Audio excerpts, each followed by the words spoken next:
All right, today we are diving deep into the story of Indian democracy. And let me tell you, it's an absolutely incredible journey. It's a story that's really defined by these massive challenges, some pretty profound crises, and, when you get right down to it, this remarkable sense of resilience. So let's get into it. You know, this quote from back in the day really hits the nail on the head. After independence, the whole idea of building a democracy in a country as huge, as diverse, and frankly, as poor as India was, well, a lot of people thought it was a giant gamble. They called it an experiment. So what exactly made this experiment so incredibly daunting? Okay, so picture this. It's January 26, 1950. India is officially declared a sovereign democratic republic. The Constitution is all written up and ready to go. But, having it on paper is one thing. The real test, the real challenge was still to come, actually putting that democracy into practice with the very first general election. And that brings us to the first big stress test for this brand new democracy. The first national election was, and I'm not exaggerating here, a logistical and social challenge on an almost unimaginable scale. I mean, just think about the sheer scale of this thing. Officials had to draw up constituencies across this massive, sprawling country. Then they had to create voter lists for every single adult, which was a pretty revolutionary idea at the time. And with a population that was largely illiterate, you couldn't just hand out pamphlets. You had to launch this huge education effort just to explain what voting even was. And on top of all that, you needed a massive, well-trained team to make sure the whole process was free and fair. This is why they called it an experiment. But here's the amazing part. Despite all those massive hurdles, the experiment actually worked. The election was held, and the Indian National Congress, the party that had led the independence movement, won a huge victory.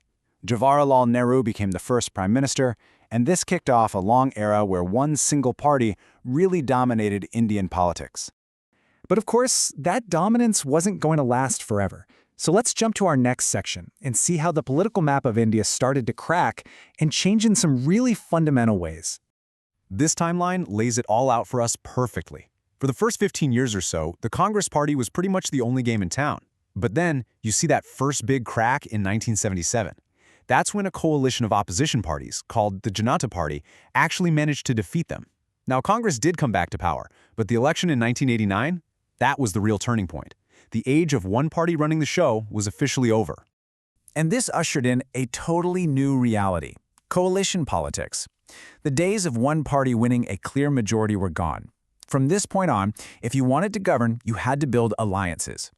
This changed Indian politics completely. It gave smaller regional parties a real say at the national level, but it also meant things could get a lot more unstable, with a lot more back-and-forth negotiation.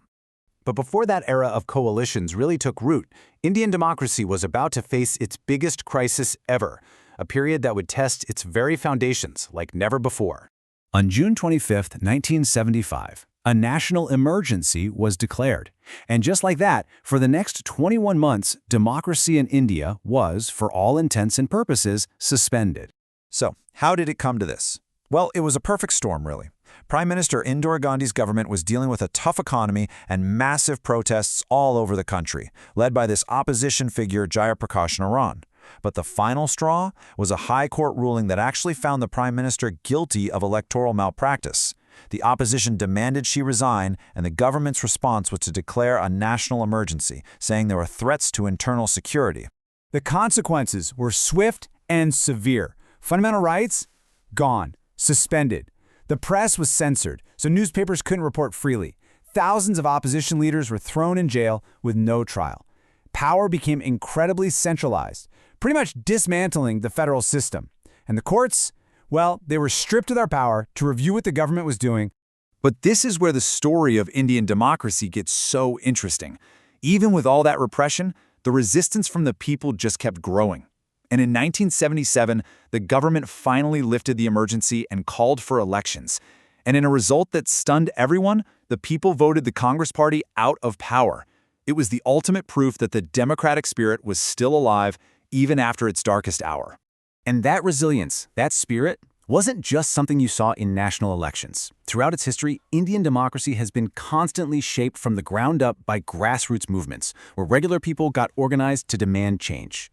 Let's look at two fantastic examples right here. In the Northeast, you had the Naga movement, which demanded autonomy to protect their unique culture. It was a long struggle, but it eventually led to a peace accord. Then, in Assam, there was a huge movement against illegal immigration, which led to a formal agreement with the central government. What both of these show is how the democratic system, through protest and negotiation, could actually adapt and respond to these powerful demands from different regions. So that brings us to today, because while India has definitely overcome a lot of crises, its democracy is still facing some really serious ongoing challenges, fault lines that threaten to weaken it from the inside. The first of these major fault lines is communalism. This is the really dangerous idea of splitting society apart along religious lines, usually for political benefit. It's a direct attack on the secular values at the heart of India's constitution, and it's a constant threat to national unity. A second, and just as damaging, challenge is the criminalization of politics. We're talking about the growing connection between politicians and actual criminal activity. I mean, when people see individuals with criminal records getting into government, it just completely destroys their faith in the whole system's ability to be fair and just. And finally, we have the problem of defection. This is when a politician gets elected on one party's platform and then just switches to another party, often for their own personal gain. This whole practice, which some people call resort politics, is a total betrayal of the voters' trust, and it makes the entire electoral process unstable and unpredictable. And yet, after looking at all these challenges, you come back to this powerful truth. This quote really sums up the whole story we've been talking about. Crisis after crisis, from that very first election to the emergency and everything since, has been faced and ultimately overcome using democratic tools. And that, right there, is the best proof of the system's incredible strength and its ability to survive.